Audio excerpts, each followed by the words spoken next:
వేద విజ్ఞానం అని ఎందుకన్నానంటే సంస్కృతి సాంప్రదాయాలని వ్యక్తిగత ప్రయోజనం ఇంకా సామాజిక ప్రయోజనం రెండు కలగలిపి ఉంటాయి. దాన్ని మనం అర్థం చేసుకోవడంలో కొంత పొరపాటు పడుతుంటాం. వేదాన్ని కేవలం అది ఒక పూజ పునస్కారానికి సంబంధించిన విషయంగా మాత్రమే పరిగణించడం వల్లే చాలా వరకు మనం ఇప్పటికీ కూడా వెనుకబడి ఉన్నాం. అందుకే చూసుకుంటే వేదాల అనువాదాలు చాలా వరకు మనకు ఆంగ్లేయులు అనువదించబడినవే దొరుకుతుంటాయి. ఎందుకంటే మనం సంస్కృతిని ఇంకా సంస్కృత భాషని కూడా మర్చిపోతూ వస్తున్నాం. మనకి తెలిసిన సంస్కృతి సాంప్రదాయాలు సినిమా వాళ్ళు లేదా సీరియల్లో మనకి వాళ్ళు చూపించినవి మాత్రమే. మనకి మహాభారతం అన్నా రామాయణం అన్నా లేదా ఏ పాత్ర గురించి తెలిసినా మొదట మనసులో మెదిలేది ఏదో ఒక నటుడు లేదా ఒక నటన చేసి ఆ సీరియల్లో రాసిన ఆ దర్శకుడు ఎవరైతే ఉంటారో వాళ్ళ మనోభావాలు మాత్రమే మనకి ఇంతవరకు పరిచయం అయ్యాయి. కళలు సంస్కృతిని కాపాడతాయి అన్న దానికి అది కేవలం కట్టుబొట్టు మాత్రమే కాదు. ఒక అంశాన్ని ప్రదర్శించినప్పుడు ఆ అంశం సశాస్త్రీయంగా ప్రదర్శింపబడుతుంది. అంటే మేము తీసుకునే మూలాలు ఏ కళాకారుడైనా, అది సంగీతం కావచ్చు, నాట్యం కావచ్చు, ఏదైనా సరే దానికి మూల గ్రంథం మనకి ఋషులు ఇంకా మునులు రాసినవి మాత్రమే అవుతుంది. ఏ రకమైనటువంటి మానవ అనువాదాలు లేదా మానవుని యొక్క అభిజాత్య బుద్ధితో తీసినటువంటివి ప్రదర్శింపబడవు. అందుకే కళలు సంస్కృతిని కాపాడతాయి అంటారు.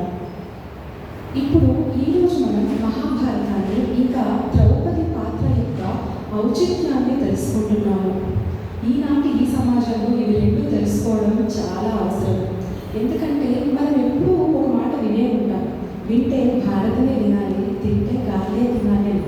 ఎందుకు అంటే మహాభారతం విన్నా అది అర్థం చేసుకున్న అపజయం ఉండదు.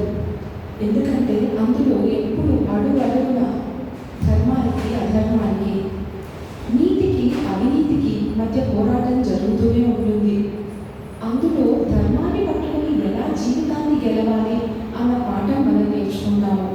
ఇంకా ఈనాటి యువత ముఖ్యంగా తెలుసుకోవాల్సింది ఏంటి అంటే మన యొక్క అస్తిత్వాన్ని కాపాడుకోవడం. ఎందుకు అంటే ఈనాటి ప్రపంచంలో రంగుల ప్రపంచం అయిపోతుంది. చుట్టూ వ్యక్తిత్వాన్ని బలపరిచేటువంటి అంశాలు మనకి కనబడటమే చాలా కరువైపోయాయి. చూడండి, మనం ఉదయం టీవీ కానీ లేకపోతే ఏదైనా న్యూస్ పేపర్ చూసినా అగ్గి పెట్టే అమ్మాలన్నా ఒక అందమైన అమ్మాయి చిత్రం ఉండాలి. చివరాఖరికి ఒక బ్లేడ్ కొనాలన్నా అందమైన అమ్మాయి ఉండాలి. అంటే ఒక స్త్రీని శక్తిగా పూజిస్తున్నటువంటి ఈ దేశంలో ఆడదాని పరిస్థితి ఎలా అయిపోయింది? ఒక అందమైన బొమ్మగా తయారైపోయింది. దీన్నే తరతరాలుగా మన పిల్లలు చూస్తూ అది మగపిల్లలైనా ఆడపిల్లలైనా ఓహో ఇలాగే ఉండాలి కాబోలు అన్నట్టు తయారైపోయింది. అది మారాలి. ప్రకృతి స్వరూపం స్త్రీ. ఖచ్చితంగా మనకు అలంకరించుకునే స్వేచ్ఛ ఉంది. మన ప్రకృతి స్వరూపాలు అలంకరించుకోవచ్చు, కానీ అలంకారం మాత్రమే ప్రాధాన్యం కాదు, వ్యక్తిత్వం ప్రాధాన్యం. ఈ రంగుల ప్రపంచం ఈ పోకడలో వ్యక్తిత్వాన్ని కాపాడుకుంటూ నేనేం చెయ్యాలనుకుంటున్నాను అని శక్తివంతంగా ఆడపిల్లలు తయారవ్వడానికి నేను మహాభారతాన్ని ఇంకా ద్రౌపది అన్న కాన్సెప్ట్తో ఒక పాటను రచించాను. ఇందులో మనం ఎప్పుడూ చూసింది ద్రౌపది చాలా బాధపడుతూ ఏడుస్తూ అలానే కనిపిస్తుంది, కానీ ఆమె ఒక వీరవనిత. ఈ పాట యొక్క చివరిలో యుద్ధ సన్నివేశం ఉంటుంది. అందులో కేవలం ద్రౌపది మాత్రమే యుద్ధం చేయదు. నిజానికి మహాభారతం ప్రతిక్షణం జరుగుతూనే ఉంది. మన లోపల ఒక కురుక్షేత్రం గడుస్తూనే ఉంది. ప్రతి క్షణం అర్జునుడిగా నిలబడితే గెలుపు సాధించగలుగుతున్నాం, లేదా ఐహిక సుఖాలకు లొంగిపోయి దుర్యోధనుడుగా మారితే ఓడిపోతున్నాం. ఇలాంటి ఈ సందర్భాల్లో మనం మన కోసం నిలబడాలి, మన కోసం పోరాడాలి. ఇదే ఈనాటి ఈ కార్యక్రమం యొక్క లక్ష్యం. దీన్ని మన ముందు తరాల వరకు తీసుకొని వెళ్ళి మన పిల్లల్లో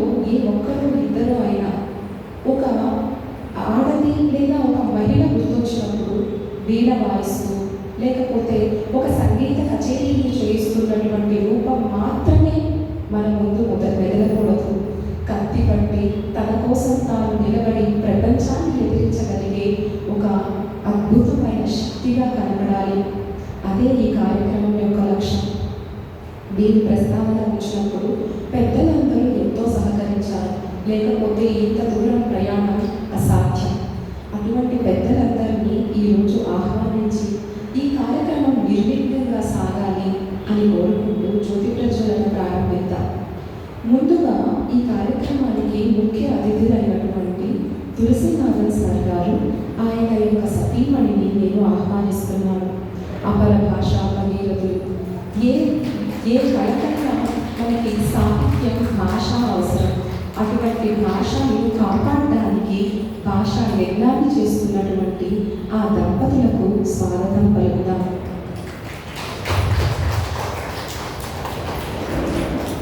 తరువాత నాటకం తన నాటకం చేయ పూజ్యం పూర్వకథాయుధం అంటారు అని భరతోక్తి. అంటే భరతశాస్త్రంలో భరతుడి ప్రకారం నాట్యం అంటే నాటకం కలిసి ఉంటుంది అని అర్థం.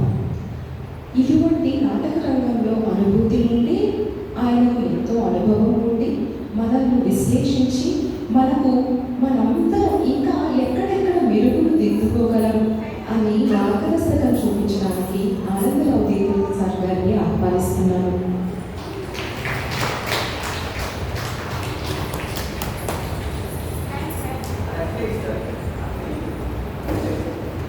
సంగీతం, సాహిత్యం సరస్వతి స్థలద్వయం అంటారు. అంటే సరస్వతి స్వరూపంగా ఉన్నటువంటి ఒక జ్ఞానం మానవుడి యొక్క బుద్ధిని చైతన్యవంతం చేయాలి అంటే సంగీతానికి సాధ్యం. ఆ సంగీతంలో ప్రాణం ఉండాలి అంటే దానికి సాహిత్యం చాలా అవసరం. అందుకే చూడండి, ఎన్నో రచనలు వచ్చాయి, ఎన్నో పాటలు వచ్చాయి, కాలగర్భంలో కలిసిపోయాయి. కానీ చటుక్కున మనకి ఏదైనా గుర్తు రావాలి అంటే కొన్ని పాటలు మాత్రమే గుర్తొస్తాయి. ఎందుకంటే వాటిలో ప్రాణం, జీవం ఉంది కాబట్టి. అటువంటి గొప్ప సాహితీవేత్త, ఎన్నో పుస్తకాలను అనువాదనం చేసిన వారు, జొన్నవించిన వారు మన ముందే ఉన్నారు. స్వాగతం సార్.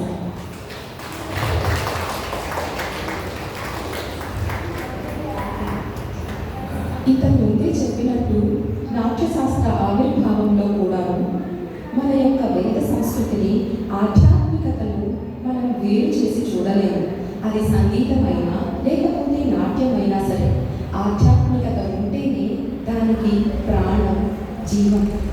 అందుకని మనకి ఒక గొప్ప ఆధ్యాత్మికవేత్త శ్రీకృష్ణ పిరమిడ్లో ధ్యానాన్ని నేర్పిస్తూ, సంగీత ధ్యానానికి మార్గదర్శకత్వం చేస్తూ, ఆ శ్రీకృష్ణుల వారి కృపతో భగవద్గీతను ఎంతో మందికి నేర్పిస్తూ ఉన్నారు మన బాలాసార్ గారు. స్వాగతం సార్.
అంటే వజ్రాయుధం లాంటిది. దానిని భరతముని దగ్గరికి ఇచ్చి అప్పటి నుంచి రంగపూజ అనేది ఆనవాయితీగా మొదలైంది. ఈ రంగపూజలో కూచిపూడి పతాకాన్ని సర్జరీగా ఉపయోగిస్తారు. ఈ పతాకం చెరుకు గడలను ఇంకా సత్యభామాదేవి యొక్క జడను కలిగి ఉంటుంది. మనకి ఈ చెరుకు గడలు రసాలకు ప్రతిరూపంగా ఉంటే, సత్యభామాదేవి యొక్క జడ కుండలిని శక్తికి ప్రతీక. అందులో సూర్యచంద్రుడు, నక్షత్రాలు, త్రిభువనాలు ఉంటాయి. దీని అర్థం ప్రపంచంలో ఉన్నటువంటి ప్రతి జీవి కూడా కావచ్చు, అది మనకి వీధిలో కనిపించే కుక్క కావచ్చు, మనిషి కావచ్చు, చెట్టు మీద ఉన్న పుట్ట కావచ్చు, పాము కావచ్చు, అన్నీ అదే నక్షత్రాల్లో ఉంటాయి. ఈ త్రిభువనాలు, ప్రకృతి, ప్రాణం ఉన్న ప్రతి ఒక్క జీవం కూడాను ఆ భగవంతుడి సృష్టి. అంటే ఇదంతా ఒకే కుటుంబం, మనమంతా ఒక్కటే. ఆ వసుదైక కుటుంబాన్ని ఈ పతాకం మనకి ప్రతిబింబిస్తుంది.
దినకం తక్క దిక్కు తక్క తది దినకం తక్క దిక్కు చలో తది దినకం తది తన్న తది తది తన్న దిన తది తన్న తది తది తన్న దిన తక్క దినకం తక్క దినకం తక్క దినకం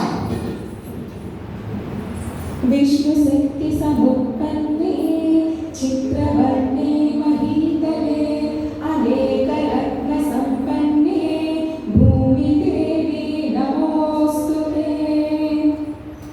తత్తి తత్తి సత్తి తన్నా సత్తి తత్తి తత్తి తత్తి తన్నా సత్తి తన్నా సత్తి తన్నా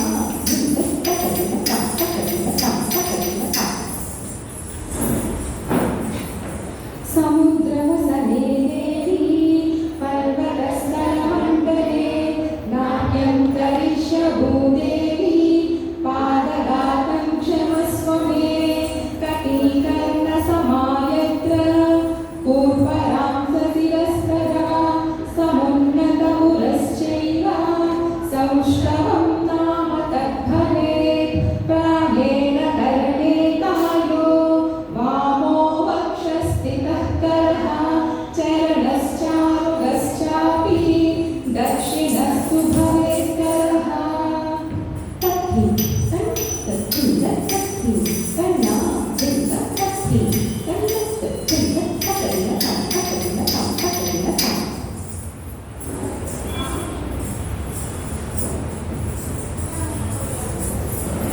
తర్వాత ప్రదర్శించే అంశం గణేశాకృతి. మనం గణేశుడి నుంచి నేర్చుకోవాల్సిన ఆ రూపం నుంచి నేర్చుకోవాల్సినవి చాలా ఉంది. ఆ పెద్ద చదువులు మనకి విషయ పరిజ్ఞానాన్ని ప్రతి క్షణం పెంపొందించుకోమని చెప్తాయి. జీవితం అంటేనే నేర్చుకోవడం ఆపేస్తే జీవితం ఆగిపోయినట్టే. అందుకే ఆ పెద్ద చెవులు జ్ఞానాన్ని సంపాదించమని చెప్తాయి. ఆ చిన్న కళ్ళు పరీక్షగా చూస్తున్నట్టు మనకు కనపడుతుంది. అంటే ఈ ప్రపంచంలో ఎక్కువగా మాట్లాడేవాడు దేన్ని కనిపెట్టలేడు. అందుకే తక్కువగా మాట్లాడి ఎక్కువగా పరీక్షించి చూడమంటారు. అలా పరీక్షించినప్పుడు మాత్రమే జీవితాన్నైనా చదువునైనా కళనైనా మనం పరిపూర్ణంగా అర్థం చేసుకోగలం.